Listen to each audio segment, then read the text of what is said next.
Previous class जो मैंने आपको समझाया था उसमें मैंने आपको स्ट्रक्चर ऑफ फ्लावर बताया था, ठीक है। ये फ्लावर ऑफ स्ट्रक्चर जो है वो आपको यहाँ पे नजर आ रहा है। इसमें स्पेशल क्या है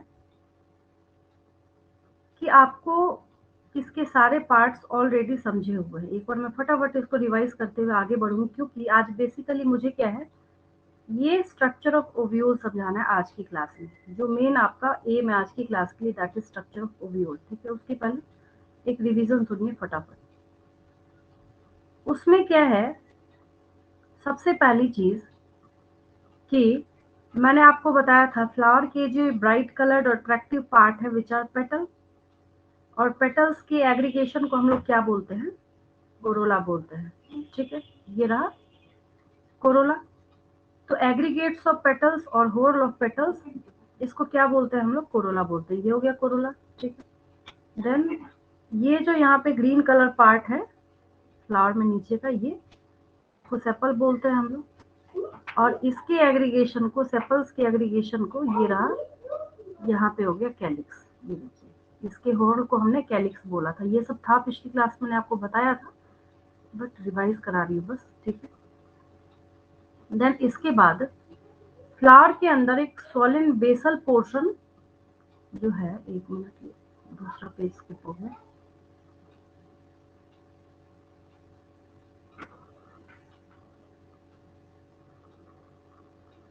जिसको मैंने आपको थैलेमस सिखाया था। आपने फ्लावर के सोलिन बेसल पार्ट जो है उसके लिए क्या सीखा था आपने,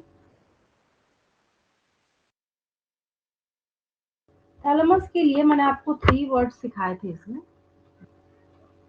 या तो आप इसको रिसेप्टिकल बोल सकते हैं, या आप इसको थैलेमस तो भी मैंने बोला ही है, या फिर आप इसको टोरस बोलते हैं। कौन सा पार्ट है ये नीचे जो ऐसे करके ये फूला हुआ उभरा हुआ जो पार्ट होता है, दैट इज थैलेमस और रिसेप्टिकल और टोरस, ठीक है। और ये stock of flower is pedicel, जिसके थ्रू आप इसको पकड़ते हैं। अब बारी आती है मेल रिप्रोडक्टिव पार्ट्स की, दैट इज स्टैमेन और ये एंथर, और फिलामेंट को ऐड करके हम लोग इसको क्या बोलते हैं, स्टैमेन बोलते हैं। और फीमेल रिप्रोडक्टिव पार्ट की जब हम लोग बात करते हैं तो ये लैंडिंग प्लेटफॉर्म जो पॉलिन ग्रेन का है, स्टिग्मा। उसके बाद ये स्टाइल, ट्यूब लाइक स्ट्रक्चर, और ये सोलिन बेसल पोर्शन इस ओवरी, और ओवरी के अंदर है ओव्यूल। तो मैं आपको आज की क्लास में ओव्यूल का स्ट्रक्चर बताने जा रही हूँ। क्या बताने जा रही हूँ मैं आपको, ओव्यूल का स्ट्रक्चर। तब तक आपके पास टाइम है। इसमें अगर एक भी ऐसा लेवल या एक भी ऐसा पॉइंट दिख रहा है ना जिसमें आपको फील हो कि नहीं हमें डाउट है यहाँ पे, स्ट्रक्चर स्टार्ट करते हैं।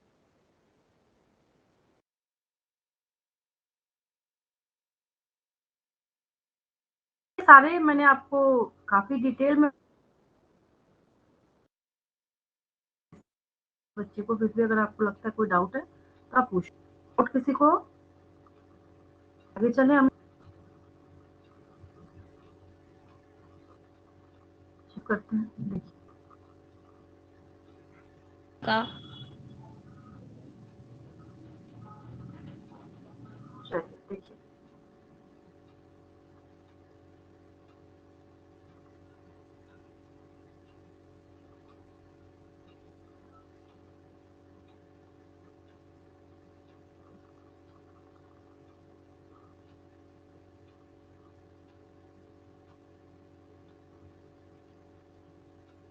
ये आ गया ओव्यूल का स्ट्रक्चर।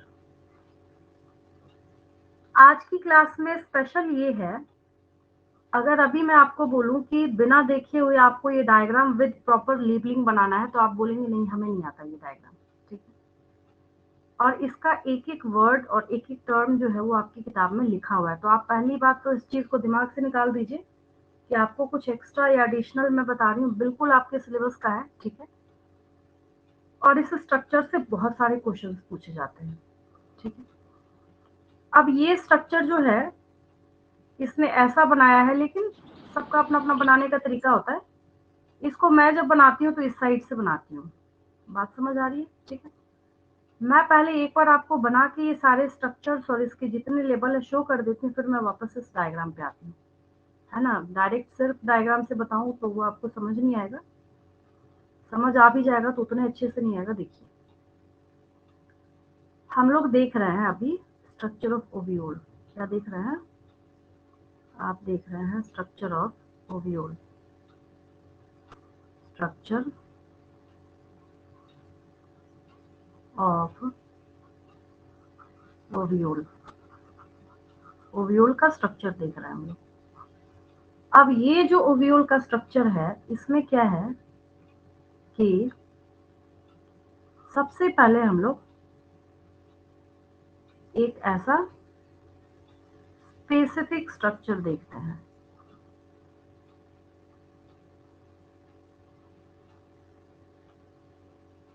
ऐसा स्ट्रक्चर नजर आता है आपको, जिसमें से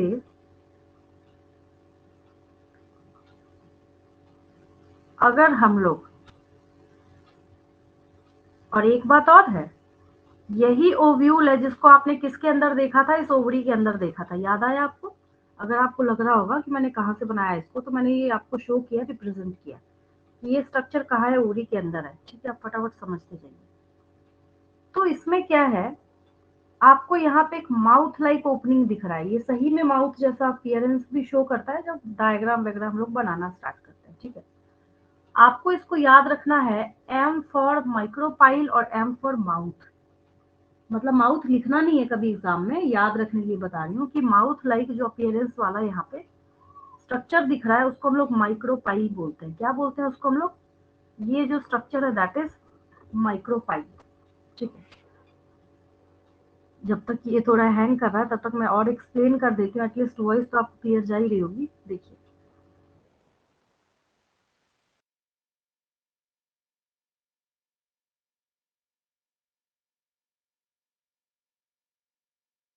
एक स्ट्रक्चर है, बिना देखे हुए, बिना मेरे बाद में बताए हुए भी आया है। मैंने लिखा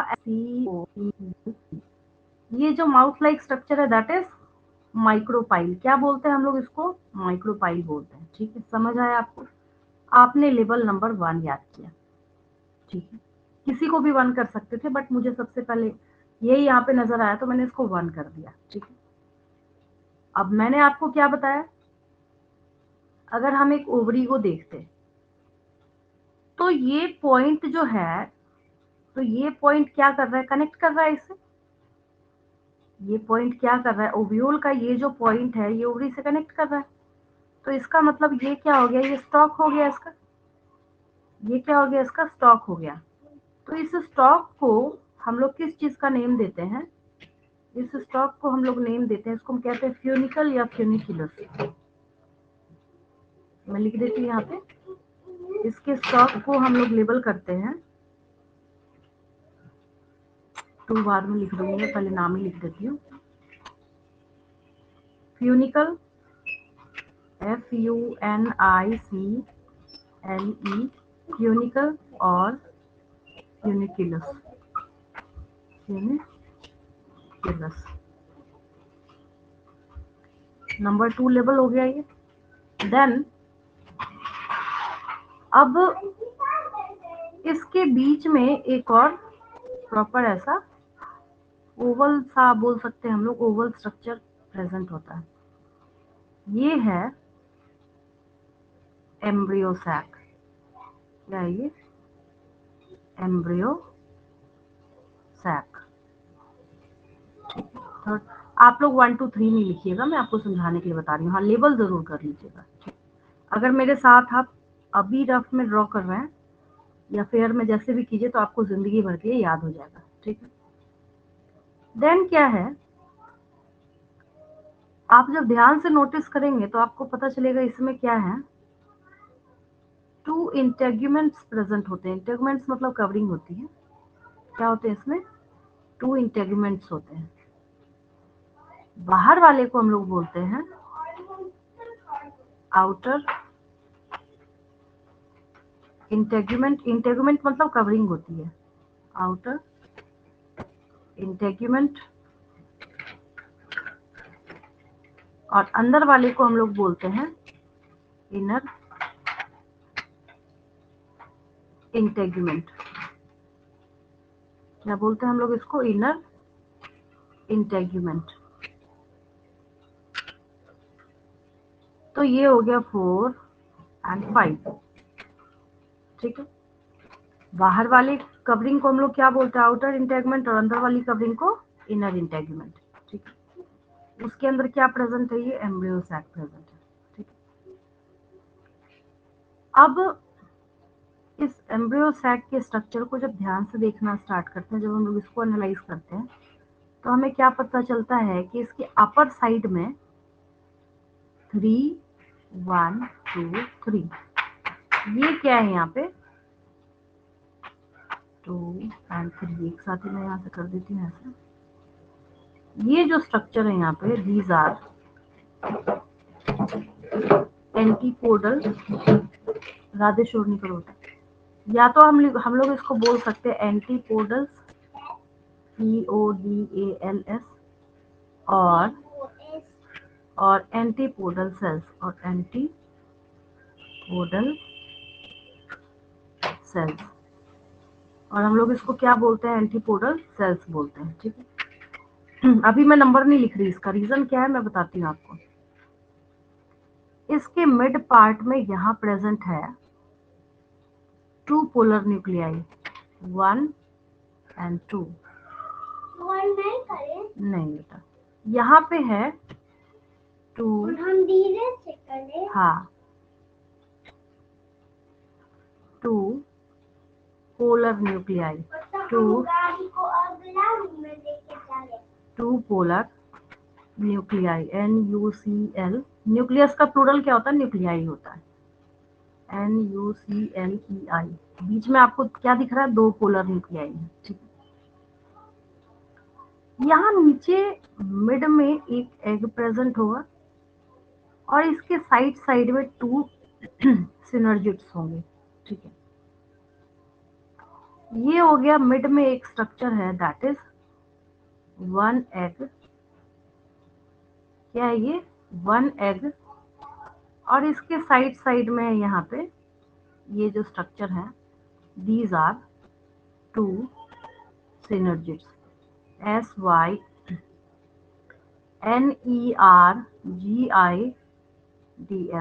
सिनर्जिड्स। क्या है ये, सिनर्जिड्स है। अब आपको करना क्या है, ये जो सारे स्ट्रक्चर्स आपको दिख रहे हैं ना, एम्ब्रियो सैक के सिर्फ अंदर वाले, एम्ब्रियो सैक के अंदर वाले। ठीक है, इनके नंबर को आपको टोटल करना है, इनके नंबर को आपको क्या करना है, टोटल करना है। यहाँ से नंबर्स में रब कर देती हूँ, किसी दूसरे कलर का यूज करती हूँ ताकि आपको समझ आए मैं बोलना क्या चाह रही हूँ। मतलब कि मैं आपसे पूछूं क्वेश्चन की how many antipodal cells are present in the embryo sac of ovule, तो आपका आंसर क्या होगा, 3। नंबर ऑफ पोलर न्यूक्लियाई, आप बोलेंगे 2। Number of egg, 1। Number of synergids, 2। Then next आपको क्या करना है, इसको टोटल करना है, 3 + 2 + 1 + 2, तो ये टोटल होता है 8। तो हम लोग इसको बोलते हैं 8 न्यूक्लिएटेड स्ट्रक्चर। क्या बोलते हैं हम लोग इसको, 8 न्यूक्लिएटेड स्ट्रक्चर। इसलिए बोला जाता है, नीट का क्वेश्चन है ये, कि ये जो ओव्यूल है एंजियोस्पर्म्स का, ये 8 न्यूक्लिएटेड स्ट्रक्चर को कैरी करता है, क्योंकि आगे जाके जो ये पोलर न्यूक्लियाई है वो 1 सेंट्रल सेल में कन्वर्ट हो जाता है, 1 सेंट्रल सेल।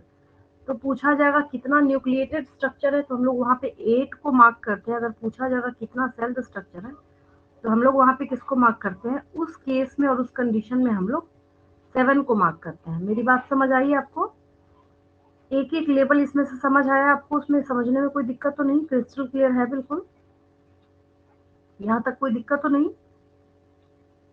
7 क्यों मार्क करेंगे, 8 करेंगे ना। देखिए, जब यहाँ पे समझिएगा ध्यान से, जब आपसे पूछा जाएगा ये 2 पोलर न्यूक्लियाई, मैं यहीं पे बताती हूँ, nuclei are present within the cell, पता है आपको? तो यहाँ पे न्यूक्लिएटेड का नंबर पूछा जाएगा तब 8 होगा, लेकिन अगर पूछा जाता कितना सेल स्ट्रक्चर है, because 2 polar nuclei is counted as 1 central cell, इसको हम 1 सेंट्रल सेल के तौर पे काउंट करते हैं, 1 सेंट्रल सेल। तो जब हम इसको 2 की बजाय यहाँ पे 1 कर देंगे तो टोटल काउंटिंग कितनी आएगी? 7। अब आया समझ में? अब क्लियर है? अगर ओके आपसे मैम। पूछा गया हाँ कितना सेल स्ट्रक्चर है तो 7, और कितना न्यूक्लिएटेड स्ट्रक्चर है तब ये क्या हो जाएगा? 8 हो जाएगा। ठीक है, मैं इसको एक स्टेटमेंट लिख देती हूँ। और हाँ, एक चीज और है, 2-3 और लेबल बचे हुए हैं, उसको मैं बता ही देती हूँ पहले। देखिए इसकी ऑपोजिट एंड में, मतलब ये माइक्रोपाइल जहाँ पे आपने देखा था ना, ये रहा माइक्रोपाइल। ठीक है, इस माइक्रोपाइल के यहाँ पे, यहाँ देखिए जो हेड लाइक अपीयरेंस आपको दिख रहा है ना, इसको हम लोग बोलते हैं CHALAZA, चलेजा और चलेजल एंड, CHALAZAL, चलेजल एंड बोलते हैं हम लोग इसको। क्या बोलते हैं? चलेजल एंड बोलते हैं। ठीक, तो यहाँ पे क्या फॉर्म हो गया? ये चलेजल एंड है ये। ठीक है, इसको हम लोग मार्क करते हैं, बोलते हैं हम लोग चलेजल एंड। ठीक, तो अब ये जब स्ट्रक्चर, ओव्यूल का स्ट्रक्चर जब आपने देखा तो आपने यहाँ पे एक स्टॉक सीखा था, स्टॉक मतलब जो गंठल जिसको बोलते हैं हिंदी में, एक स्टॉक आपने क्या सीखा था यहाँ पे? फ्यूनिकल या फ्यूनिकुलस, ये सीखा था आपने। दूसरा एक इमेजिनरी लाइन है। इमेजिनरी लाइन इसलिए बोला जा रहा है कि अगर आप इस ओव्यूल के स्ट्रक्चर को ध्यान से देखना स्टार्ट कीजिए, सपोज कीजिए कि यहाँ पे हम एक लॉन्गिट्यूडनल लाइन डाल देते हैं, मतलब जो ये लाइन है ना, किस चीज का? इंटेगुमेंट्स का। तो होता ये है कि ओव्यूल में ना यहाँ पे एक ऐसे निशान लाइन सा दिखता है, स्कार नजर आता है, निशान जिसको बोलते हैं स्कार। ठीक है, एक स्कार या निशान नजर आता है जिसको हम लोग रैफे बोलते हैं। ये किताब में आपकी बुक में नहीं है, बट ये नीट में पूछा जाता है, जिस वजह से मैं आपको यहाँ पे बता रही हूँ। यहाँ पे होता क्या है, ये मैम लॉन्गिट्यूडनल एक्सिस। मैम एक बार फिर से रिपीट कीजिए, तो अभी आप बोली तो थोड़ा आवाज कट रहा था। अच्छा, आवाज कट? हाँ, हाँ, मुझे भी फिर कट से एक कट बार के ही रिपीट आ रही कीजिए है, एक मैं बार। फिर से बताती हूँ। Yes ma'am. हाँ देखिए, ये डायग्राम दिख रहा है। ठीक है, यहाँ पे क्या है कि ऐसा माना जाता है कि हम यहाँ पे एक स्ट्रेट लाइन बनाएं। हम क्या करें यहाँ पे, 1 मिनट, इसको फिर से बनाते हैं। यहाँ पे हम एक स्ट्रेट लाइन बनाते हैं। ठीक है, इसको माना हमने स्ट्रेट लाइन, और इसके ऊपर हमने यहाँ पे इस ओव्यूल को चिपका दिया। इसके पास हमने क्या किया? इस ओव्यूल को चिपका दिया। ठीक है, दैट मीन्स कि जैसे हम इसका क्रॉस सेक्शन करते हैं तो ये इसका स्टॉक निकला। एग्जैक्टली उसी तरीके से जब हम इस लॉन्गिट्यूडनली देखना स्टार्ट करते हैं तो there is a longitudinal axis which is responsible for joining of this ovule to this imaginary longitudinal axis, या longitudinal line जो कि इस longitudinal line से कनेक्ट करने का काम कर रहा है। तो वहां पे एक स्क्वायर और निशान होता है, ये जो आपको यहाँ पे डार्क ब्लैक कलर से नजर आ रहा है, दैट इज रैफे। आपकी किताब में नहीं है, लेकिन आप नीट के पास्ट ईयर क्वेश्चन पेपर में देखिएगा, 2000% गारंटी के साथ आपको दिखेगा। तो ये क्या है? रैफे है। क्या बोलते हैं हम लोग उसको? रैफे बोलते हैं। ठीक है, तो यहाँ पे एक ये एडिशनल था, बाकी जो सारे लेबल्स हैं। अब एक चीज और है इसमें, एक और चीज है, मैं आपको मैम, 1 बाय 1 करके जल्दी। हाँ बोलिए। आप जो अभी रैफी वाला बताई ना, उसमें हाँ, हमको कुछ फिर से नहीं कट गया था समझ आवाज, आया। समझ नहीं आया? क्यों, क्या दिक्कत है बताइए, कहाँ समझ नहीं आया? मैम लॉन्गिट्यूडनल लाइन है और ओवरी को चिपकाएंगे, ये सारा कुछ समझ में नहीं आया, कैसे बोल रही हैं? नहीं समझे? चिपकाना नहीं है मतलब क्या है यहाँ पे, इमेजिनरी होता है ना लाइन। अब जैसे मेरा एक एग्जांपल सुनिए, यहाँ पे अर्थ है। ठीक है, अब हम इसको इक्वेटर बोलते हैं, क्या कोई लाइन है अर्थ के ऊपर? No ma'am. या कोई नहीं ना, तो हम मानते हैं वहां पे। वही आंख बंद करके आपको सोचना है कि यहाँ पे लॉन्गिट्यूडनली एक स्क्वायर होता है, हल्का सा एक निशान होता है, जिसको हम लोग टर्म किस चीज का देते हैं? कहते हैं कि ये रैफे है। क्या है ये? रैफे रैफी। है। हाँ, लेकिन ये रैफे किसका है? ओव्यूल का है। मैं लिख देती हूँ, इतनी दिक्कत आ रही है तो एक लाइन तो एटलीस्ट मैं लिख ही देती हूँ इसके रिगार्डिंग। लिखिए, इम्पॉर्टेंट है, बहुत इम्पॉर्टेंट है, वेरी वेरी वेरी इम्पॉर्टेंट है, तो मैं लिख देती हूँ इसको। ठीक है, चलिए।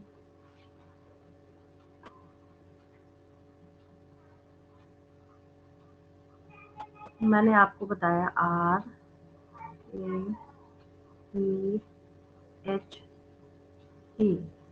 रैफे।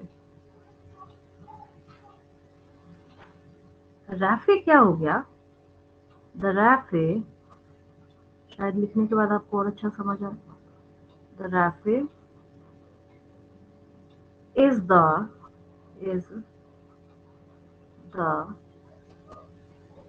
ridge, RIDGE, is the ridge formed by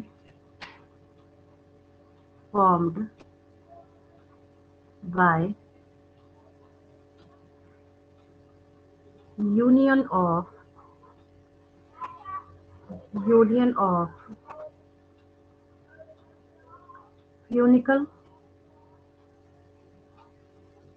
of funicle with the ovule। क्या मतलब है? फिर से समझा देती हूँ। इसका ये मतलब हुआ कि पहले मैं क्या करूं, यहाँ पे अगर मैंने यहाँ पे ये फ्यूनिकल बना के छोड़ दिया, ठीक है, और अगर हमने यहाँ पे एक यूनियन बना दिया, एक ये ओव्यूल का स्ट्रक्चर, मतलब जैसे जो डाउट हो रहा था आपको समझने में, ये मैंने ओव्यूल का स्ट्रक्चर यहाँ पे लगा दिया, ठीक है। तो यूनियन इसका और इसके मिलने से, तो यहाँ पे एक ज्वाइनिंग लाइन होगी ना, ऐसे लॉन्गिट्यूडनल, दूसरा कलर लेके ऐसे, वहां पे सही में एक हल्का सा स्क्वायर होता है, इसको हम लोग रैफे बोलते हैं। अब आया विजयांशी समझ में? अब क्लियर है? Yes ma'am. हाँ, अब ऐसा ही एक और टर्म है जिसको भी कि हम लोग बोल सकते हैं यहाँ पे। अब एक चीज देखिए, ये था लॉन्गिट्यूडनल, लेकिन अगर मैं इसको ट्रांसवर्स यहाँ पे देखना स्टार्ट करूँ ना, वो इसे समझ आएगा। देखिए, वो जब मैं आपको पी का एग्जांपल दूंगी ना, उसे समझ आएगा। देखिए, हाइलम समझाने जा रही हूँ। मान लीजिए मैंने क्या किया, यहाँ पे ये पी बना दिया, मटर बना दिया। इसमें आपने नोटिस करा होगा ये ओव्यूल कनेक्टेड। स्लाइड आपका बहुत जूम हो गया है, मटर पूरा नहीं दिख क्या रहा। हो गया? स्लाइड जूम हो गया है। एक और फिर से रिकनेक्ट करिए, एग्जिट करके, नजर आएगा, बाकी बच्चों को दिख रहा होगा तो आपको भी दिखेगा। देखिए, ये क्या है? पी है यहाँ पे, ठीक है। इसमें मैंने क्या किया, ये ओव्यूल्स कनेक्ट कर दिए। अब दिख रहा है? अब एक चीज और नोटिस यस कीजिए। मैम, हम लोग को साफ दिख रहा है। हाँ, यहाँ पे ये कनेक्ट है, ये कनेक्ट है, यस और नो दिख रहा है? मटर तो इतनी बार छिला होगा घर में, है ना? तो ये जो स्टॉक है, छोटा छोटा स्टॉक होता है जिसके थ्रू ये कनेक्टेड होता है ना। इसका मतलब है ये ये सारे जो स्टॉक है, ये सब क्या है? फ्यूनिकल है। अब आया समझ में? ये क्या है? फ्यूनिकल है, ठीक है। आप एक्चुअल में करते क्या हैं, जब इसको निकालते हैं इसमें से, तो यहाँ से आप इसको डिटैच करते हैं, हटाते हैं, आप इसको हटाते हैं ना। तो जब आप इसको डिटैच करते हैं, और डिटैच करके जब आपने इसको बाहर निकाला, इसको क्या किया आपने? बाहर निकाला, तो जो डिटैचमेंट पॉइंट है वहां पे एक निशान होता है, यस और नो? जहां से आपने अलग किया वहां पे एक निशान होता है ना? Yes ma'am. हाँ, तो उसको हम लोग हाइलम बोलते हैं। That is hilum. इसको क्या बोलेंगे हम लोग? हाइलम बोलते हैं। तो एक रैफे और दूसरा हाइलम, ये दो चीजें समझने में बच्चों को दिक्कत आती है, क्योंकि जब ये अटैच है तो कहाँ दिख रहा है? हाइलम नहीं दिख रहा है। तो हम लोग ऐसा ही बोलेंगे ना कि ज्वाइनिंग पॉइंट है। हाइलम क्या है? हाइलम भी एक ज्वाइनिंग पॉइंट है ओव्यूल का, किसके साथ? फ्यूनिकल के साथ, ठीक है। तो एक हाइलम भी मैं लिख देती हूँ यहाँ पे आपको। चलिए, इसको हटाती हूँ।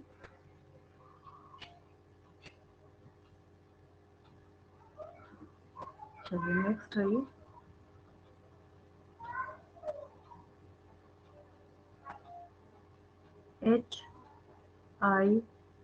HYLUM, वहां पे लेबल नहीं करा है मैंने, मैं कर दूंगी, बस आप समझ ही गए हैं। Hilum, the hilum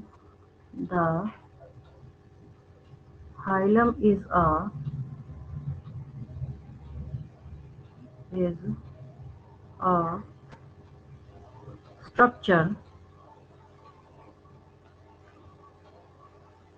a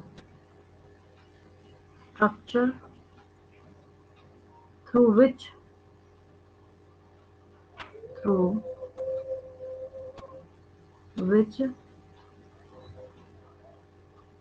the body of the ovule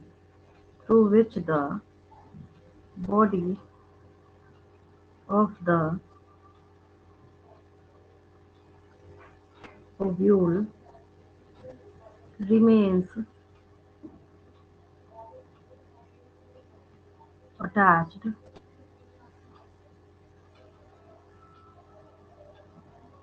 to the funicle.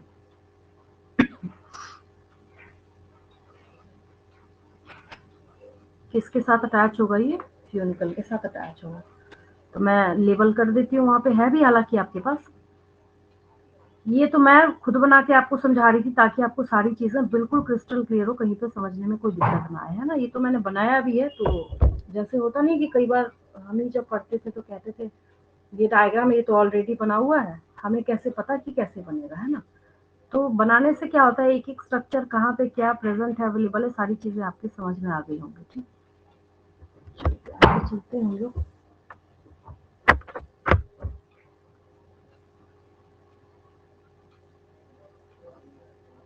रैफे और हाइलम में डिफरेंशिएट कर सकते हैं, समझ आया आपको दोनों? ये दोनों ज्यादा, बाकी सारी चीजें तो क्रिस्टल क्लियर है ना, नजर के सामने दिख रहा है। अच्छा एक चीज देखिए, एक अभी मैंने आपको मतलब सबसे स्टार्टिंग में, सबसे शुरुआत में जो मैंने समझाना स्टार्ट किया, तो मैंने उस एक्सप्लेनेशन को किससे स्टार्ट किया था? माइक्रोपाइल से, याद है आपको?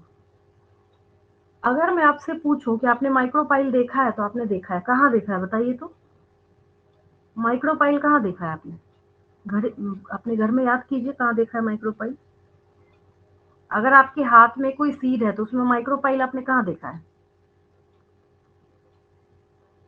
देखिए मैं आपको शो करती हूँ, किसी भी सीड में जो होल अवेलेबल होता है ना, वो एक्चुअल में क्या है, वो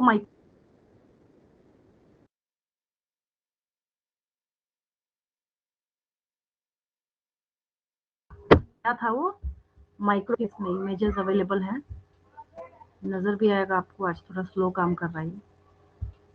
देखिए, अगर आप सिर्फ माइक्रोपाइल देखना चाहते हैं तो वो तो आपने ओव्यूल में देखा ही, बट हम लोग माइक्रोपाइल किस में देखते हैं? सीड्स में देखते हैं। ठीक है, देखिए तने में या किसी भी सीड में आपको एक होल नजर आता होगा, दैट इज माइक्रोपाइल। क्या है वो? माइक्रोपाइल है। ये तो इमेजेस हैं,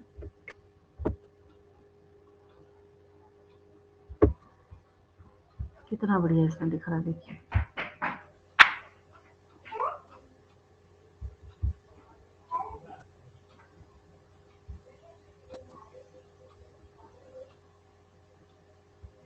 और भी देखती हूँ, तो फिर दिख ही रहा है, और भी बढ़िया बढ़िया इमेजेस अवेलेबल है इसमें, सब में दिखेगा, गारंटी है। होल जरूर दिखता है उसमें। क्या शो करता है वो? कि वो हाइलम है।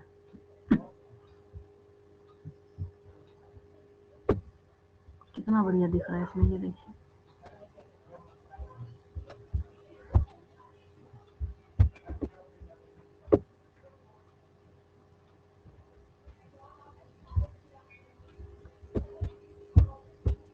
ये तो वो लगता है काबुली चना दिखाया जा रहा है, नहीं वही नजर आ रहा है, हाँ वही है। देखिए जो राफे बोल रहे थे ना, वो तो खैर इसमें भी दिख तो नहीं रहा, बट एक स्क्वायर है एटलीस्ट, है ना, स्क्वायर जैसा तो है ही है।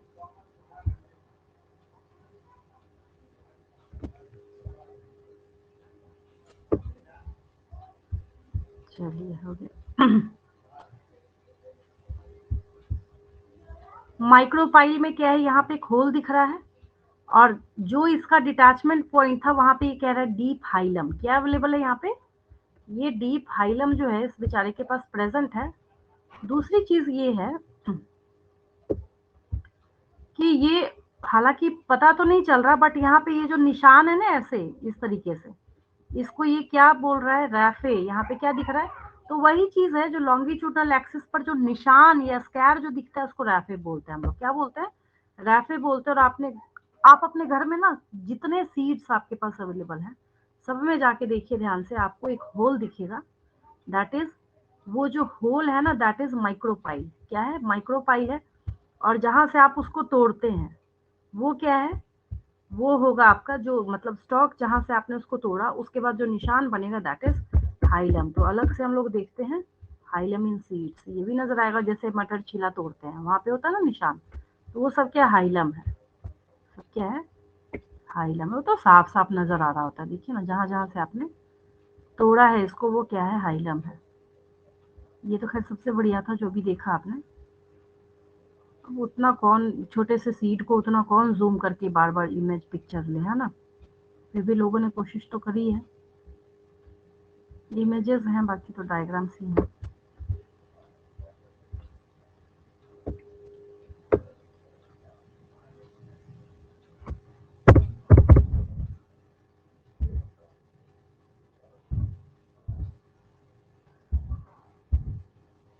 ये सब देखिए यहाँ पे है ना, जहां जहां से ये सब टूटा है ये सब क्या है? हाइलम है ना। हालांकि अब आप समझ गए होंगे, क्लियर है सबको, है ना? आगे बढ़ू मैं। आगे देखिए, एक और लेवल बचा है दैट इज न्यूक्लियस। बहुत इजी है, ऐसे समझिए। देखिए पूरा का पूरा कंप्लीट जो ये क्या है? एम्ब्रियो सैक है। कंप्लीट जो क्या है? ये एम्ब्रियो सैक है। इस एम्ब्रियो सैक का जो स्ट्रक्चर है और ये जो कोटिलिडन्स हैं, आप लोग मत ऐसे नोटबुक में घिस दीजिएगा, मैं समझाने के लिए कर रही हूँ। अच्छा, ये कोटिलिडन्स और इस एम्ब्रियो सैक के बीच में यहाँ पे आपको वेकेंट स्पेस दिख रहा है ना, इसमें एक्चुअली क्या होता है? एक specific mass of tissues available होता है। क्या होता है इसमें? मास ऑफ टिश्यूज अवेलेबल होता है। उसको न्यूक्लियस बोला जाता है। क्या बोलते हैं? क्या लेवल करते हैं हम लोग इसको? NuCe। It's not nucleus, nucleus है ये। NuCellus, न्यूक्लियस है ये। तो हम एक दूसरी भाषा का इस्तेमाल करते हैं लिखने के लिए कि embryo sac is embedded within the mass of nucleus. Embedded मतलब डूबा हुआ। ये एम्ब्रियो सैक जो किसमें डूबा हुआ है? तो ये जो मास ऑफ न्यूक्लियस है इसके अंदर ये डूबा हुआ है। ठीक है, ये तो मैंने आपको बना के बताया है। अब हम इस डायग्राम पे एक और हम लोग क्रॉस चेक करते हैं कि कोई लेवल अगर मिस हुआ होगा तो हम लोग उसको वापस से रिकॉल करेंगे। ये देखिए, इस स्ट्रक्चर पे आते हैं। ये जो ऑलरेडी इमेज एक है आपके पास, ये तो मैंने आपको बता के एक एक जो भी लेवल था इसका मैंने आपको सब कुछ समझाया है। अब इस पे आइए, इसको हम लोग एक बार रिकॉल कर लेते हैं कि कुछ मिस ना हुआ हो।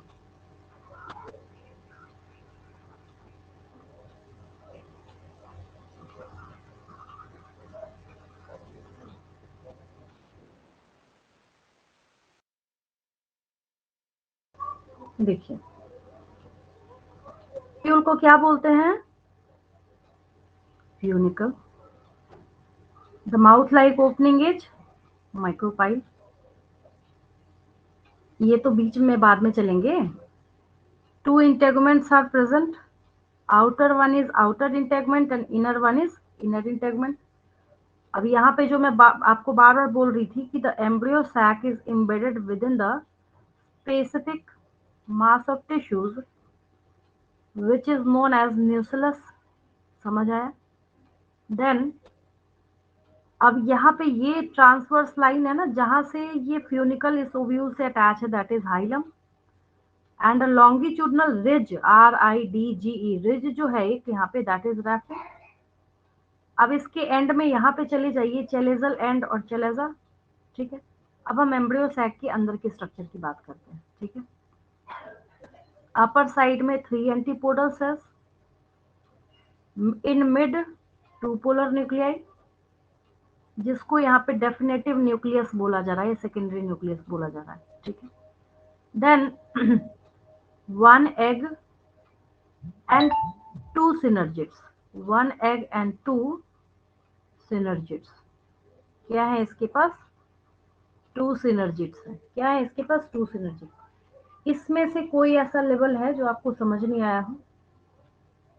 हर एक चीज को मैंने बिल्कुल क्रिस्टल क्लियर करके समझाया है, फिर भी ध्यान से देख लीजिए। अगर आपको ऐसा लगता है ना एक शब्द में भी कि नहीं हमें समझने की और ज्यादा जरूरत है, तो उसको आप पूछ लीजिए मेरे से। देखिए ध्यान से, यही मैं आपको बार बार रिपीट कर रही थी कि एक में आपको डिटेल्ड 5 मार्क्स का क्वेश्चन। मैम डिफिनेटिव न्यूक्लियस को जरा बता दीजिए तो फिर से, सेकेंडरी न्यूक्लियस को। हाँ हाँ हाँ, देखिए यहाँ बीच में जो 2 पोलर न्यूक्लियाई अवेलेबल था, ये कलर तो दिख ही नहीं रहा, ये नजर आ रहा है। इसके पास क्या था? यहाँ पे 2 पोलर न्यूक्लियाई अवेलेबल था, ठीक है। और ये जो यहाँ पे 2 पोलर न्यूक्लियाई अवेलेबल है, तो ये दोनों पोलर न्यूक्लियाई बाद में फ्यूज करके स्टेटमेंट क्या लिखा जाता है, सो देखिए। मैंने एक पेज बनाया था ना लिखने का, जहाँ पे ये मैं नोट कर रही थी, यहाँ पे मैं लिख देती हूँ। सेकेंडरी न्यूक्लियस जो है, जो आपको समझ नहीं आ रहा उसको मैं लिख ही देती हूँ।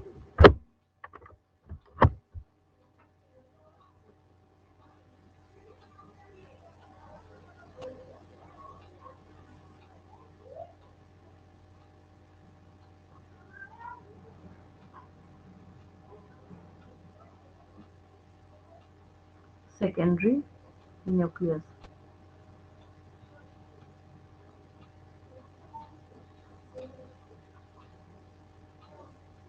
ज्यादा ही थिन हो जा रहा है। चलिए, सेकेंडरी न्यूक्लियस। नोटबुक मैं चेक करूंगी, ठीक है। नोटबुक आप लोग प्रिपेयर कर लीजिएगा, जितना मैंने लिखा है, डायग्राम बनाया है, नोट किया है, सबको कंप्लीट करके रखना है। ऑनलाइन का ये बिल्कुल भी मतलब नहीं है कि आप नोट बिल्कुल ना करें, ठीक है, ऐसा नहीं करना है। लॉस आप ही को होगा। अगर आप चीजें सीख रहे हैं तो जितना लिखेंगे उतना ज्यादा उसमें परफेक्शन आती जाएगी आपके पास।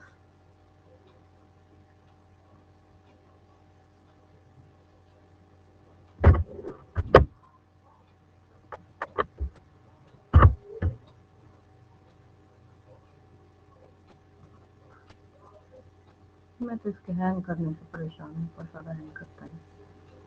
थोड़ा सा कुछ सेकेंड्स और वेट कर लीजिए।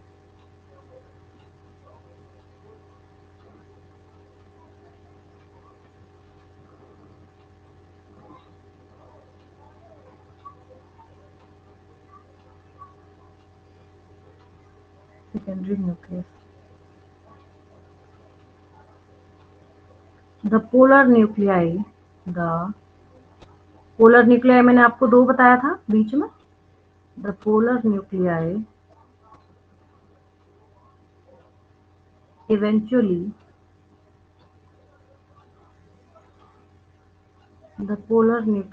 eventually fuse to produce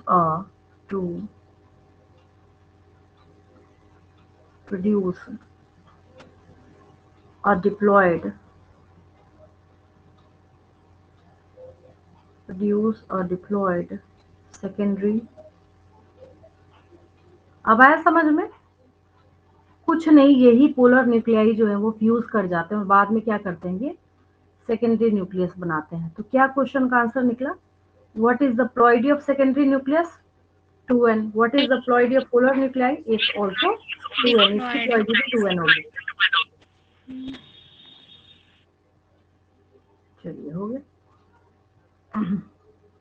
यहाँ तक क्लियर है बिल्कुल? यस चलिए आगे मैम। बढ़ते हैं। इससे पहले कि मैं आपको डबल फर्टिलाइजेशन बताऊं, इस पेज का स्क्रीनशॉट की ले लेंगे। मैंने सबको बहुत ज्यादा डिटेल करके नहीं लिखा है, क्योंकि मैं टाइम नहीं वेस्ट करना चाहती। अभी उतना ज्यादा डिटेल करने का फायदा भी नहीं है। देखिए होता क्या है, अब सारी चीजें हो गई, सारी चीजें तैयार हैं। उसके बाद एक फेनोमेना बचता है, दैट इज पॉलिनेशन। मतलब सारा स्ट्रक्चर जब बन के तैयार है, मेल गेमेट पॉलिन ग्रेन भी बन के तैयार है, फीमेल गेमेट में भी आपने सारी चीजें पढ़ी ली, एम्ब्रियो सैक का आपने स्ट्रक्चर देखा, ओव्यूल का स्ट्रक्चर आपने देखा, एक चैलेंजिंग वर्क और बचता है, दैट इज ट्रांसपोर्ट और transfer of male gamete to the female gamete. कहाँ तक जाना है?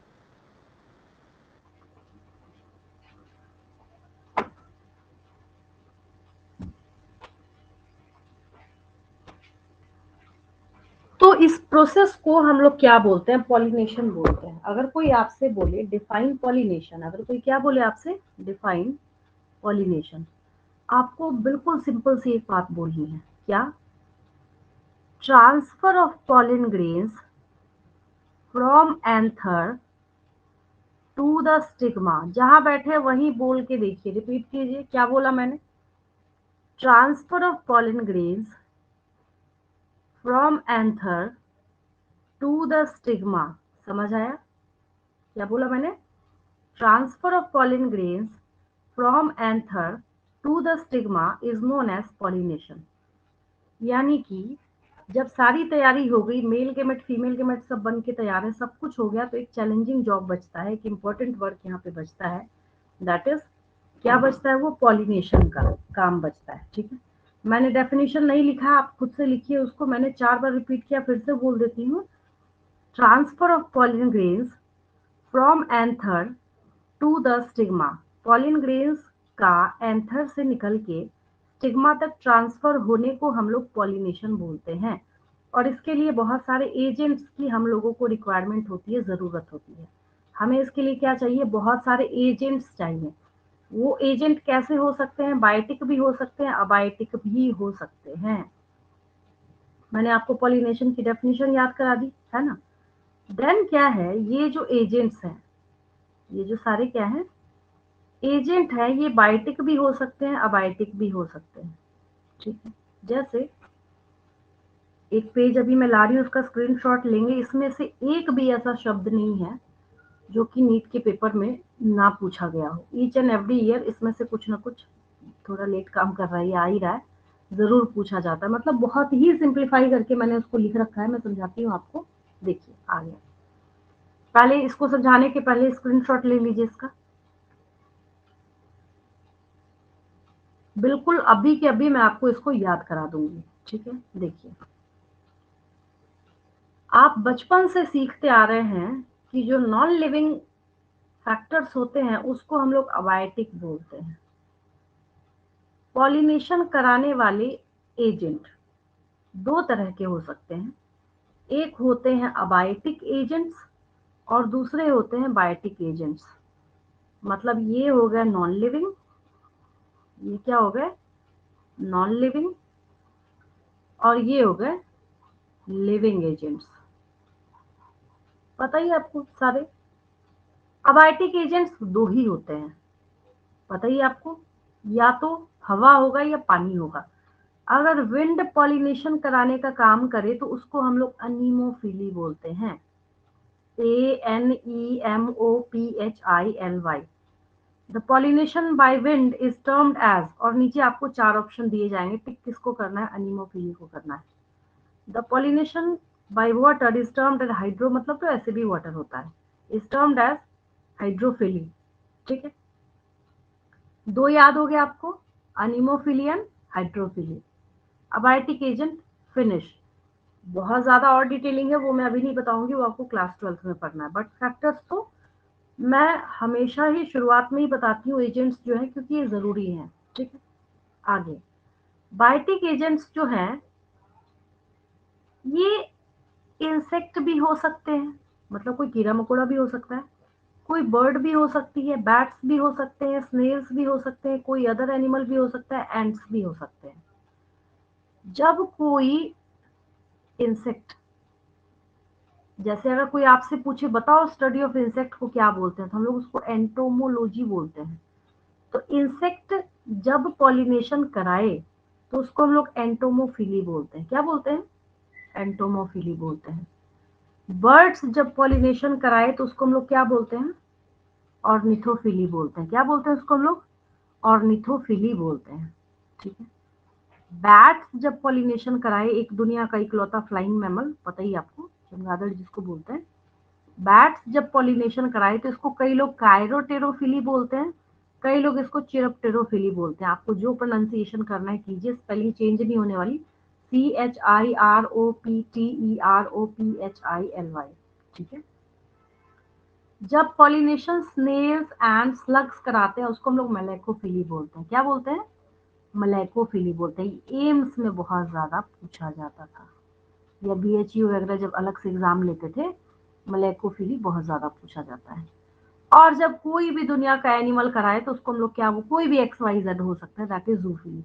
कई किताबों में ऐसा लिखा होता है, वो भी सही है, these all are the kinds of zoophily, ठीक है। क्या दिक्कत है? जू मतलब एनिमल होता है तो कुछ भी करा दे, काइंड ऑफ जूफिली भी मान सकते हैं।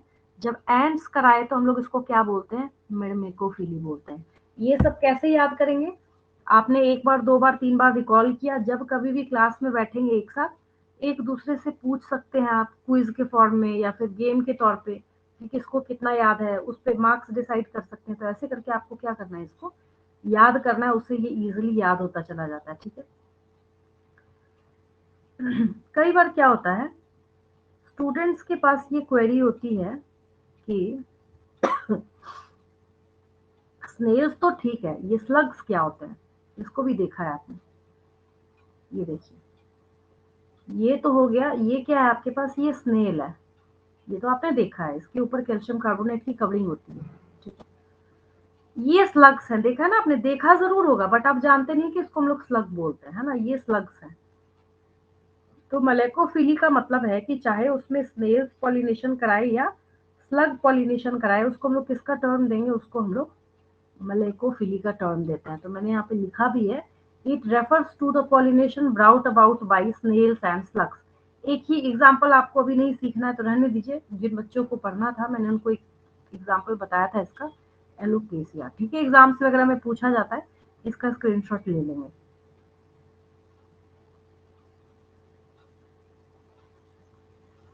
इसका स्क्रीनशॉट ले लेंगे।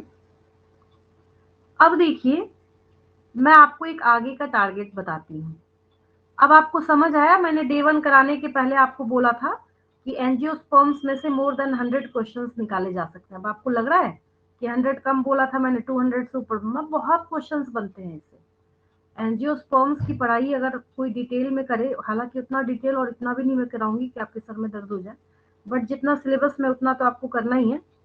बहुत सारे क्वेश्चंस जो है इस टॉपिक से कंसर्न करते हैं, है ना?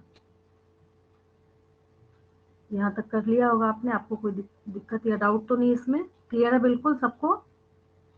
यहाँ Yes, ma'am. तक समझने में, हाँ, किसी टर्म में कोई दिक्कत आपको? Mhm. डायग्राम्स और मैम इमेजेस जो है ना वो ma'am ma'am excuse me, ma'am इससे मैम पीछे वाला पेज थोड़ा कर सकती है, उसमें थोड़ा स्क्रीनशॉट लेना है। पॉलिनेशन वाला ना? Yes ma'am. अच्छा हाँ, मैं कर देती हूँ 1 मिनट। उसको थोड़ा सा मैं क्लीन कर देती हूँ, मैंने बहुत ज्यादा घिस दिया उसको।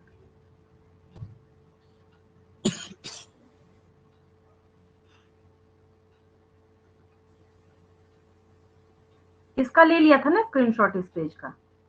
यस मैम, ले लिए इसका। ठीक है, हाँ वो मैं कर देती हूँ। बहुत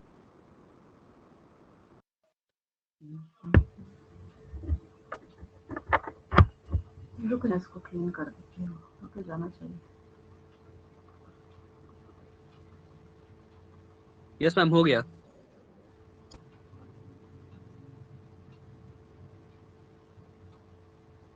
चलिए अब ले लीजिए। यस मैम, हो गया। चलिए ठीक है। यस तो एक बेनिफिट ये हो गया कि मैंने बहुत ज्यादा खींच दिया, अभी आप लोग ऑनलाइन कनेक्ट हुए, ठीक है। एक बार मैं और भी कनेक्ट हुई थी बट कुछ टेक्निकल एरर होगा, लेट से नोटिफिकेशन गया होगा आपके पास, ठीक है। इसके बाद एक टॉपिक और रिमेनिंग है, दैट इज डबल फर्टिलाइजेशन, ठीक है, जो मैं आपको इसके नेक्स्ट क्लास में कराती हूँ।